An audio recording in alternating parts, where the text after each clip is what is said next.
पाकिस्तान पाकिस्तान पाकिस्तान जिंदाबाद। पाकिस्तान का मतलब क्या?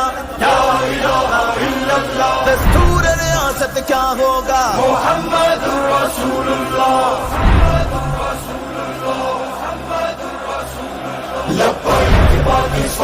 लब्बैक लब्बैक या रसूल अल्लाह, लब्बैक लब्बैक लब्बैक या रसूल अल्लाह।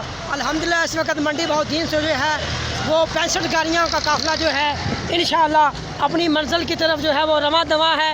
अभी मज़ीद गाड़ियाँ जो 15 से 20 हैं वो चट्टा उसके बाद खड़ी हैं और इंशाअल्लाह ये गाड़ियाँ जो हैं अपनी मंजिल की तरफ, अपने कायद की तरफ जो है पिंडी लियाकत बाग की तरफ रवा दवा है।